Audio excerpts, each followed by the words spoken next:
how my enemies increase.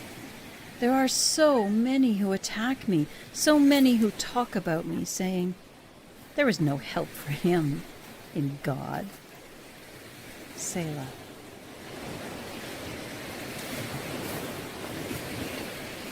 But you, Lord, are a shield around me, my glory, and the one who lifts up my head. In full voice, I cry to Yahweh, and he answers me from his holy mountain. Selah. I can lie down and sleep. I can wake again because Yahweh sustains me. I do not fear the arrows that fly against me on every side. Rise up, Yahweh. Save me, my God. Oh, that you would strike my enemies on the jaw, that you would break the teeth of the wicked.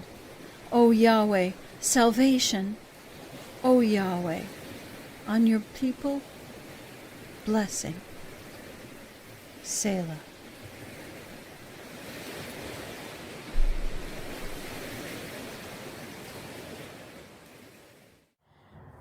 Last week, I spent a few minutes talking about commentaries, you may remember. No need to thank me. I know it was fascinating stuff. You're welcome. Commentaries are very useful tools. They provide us with background information and help us to dig deep beneath the surface of the things that we read in Scripture that sometimes to us living our lives today seem just like another planet, a whole world away from our experiences. And some ideas that may seem a bit abstract and difficult to get a handle on.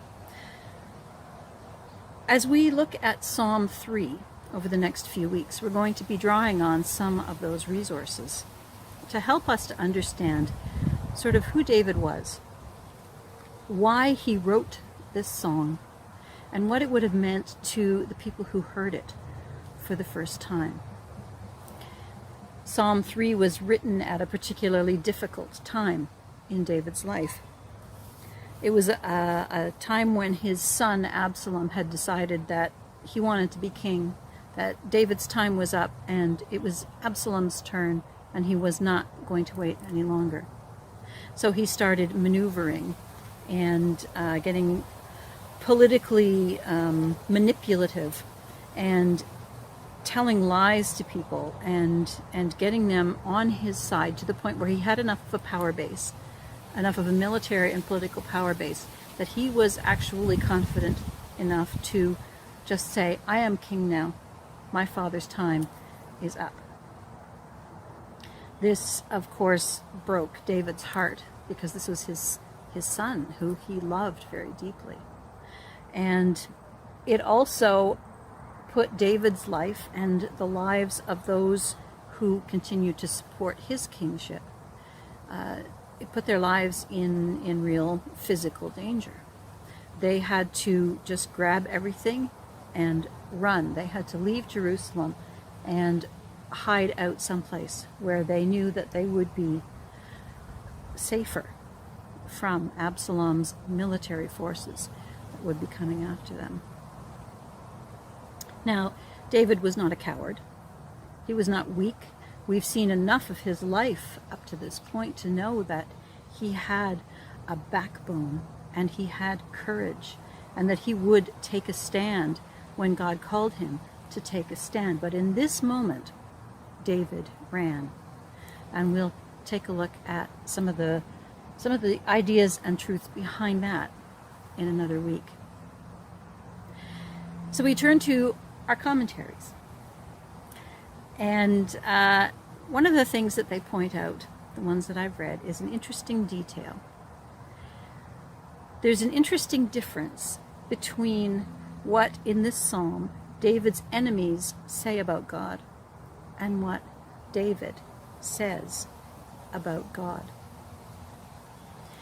David's enemies are quoted as saying, there is no help for him in God. God's not going to rescue David. David's toast. He can pray all he wants. God is not going to save him. There is no help for him in God. In the original language, that word that we translate God is the word Elohim. Elohim is a title that the people of Israel used for God to describe who God is. But it's a title that was imported from other nations, other idol-worshipping faith structures that surrounded Israel. They imported this word and used it to describe God. And it was a useful word because the idea of Elohim is, it contains ideas of strength and power and majesty and greatness and just being surpassing, being the greatest God, being the first God, being the ultimate God, Elohim. When David talks about God a few verses later, he says, I cry aloud to the Lord. That word that we translate the Lord is the word Yahweh, not Elohim. David uses the word Yahweh. Yahweh is the name by which God identifies himself to Moses in the wilderness for the very first time when they meet. God says to Moses, I am who I am. Basically just saying to Moses, try me and find out who I am. Yahweh is the name by which God frees his people from slavery in Egypt. He tells Moses, I have seen my people's pain. Now go to my people and tell them that Yahweh has sent you to them to bring about their deliverance. Yahweh is the name by which God calls his people to love him. God says, love Yahweh, your Elohim, with all your heart. Yahweh is the name by which God had long ago promised Abraham an endless, universal blessing through Abram's family line. Yahweh says, I will bless you and all the earth through you. Elohim is what God is. God is mighty. God is powerful. God is surpassing. Elohim is what we see when we look up from where we stand. Elohim is humanity's attempt to name the incomprehensible. Yahweh is who God claims to be. It's how he introduces himself. It's how he works in and through and for us. It's how he helps us to relate to him.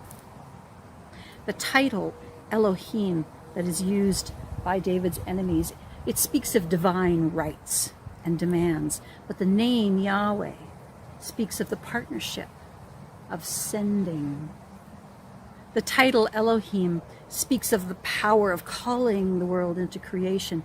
The name Yahweh speaks of the care of giving it shape. The title Elohim stands apart. It's written in large letters, in majesty and might. But the name Yahweh comes close to connect. The title Elohim speaks of judgment and punishing. The name Yahweh speaks of judgment and forgiveness and setting free. The title Elohim is shouted from far away.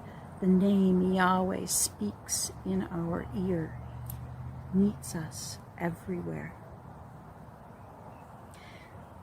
The name of David's enemy's God was Elohim.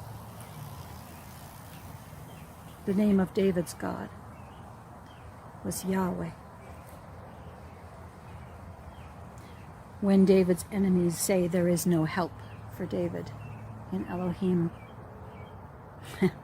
they are absolutely correct. Because David wasn't asking Elohim for help. David wasn't even talking to Elohim. David was trusting Yahweh. What's the name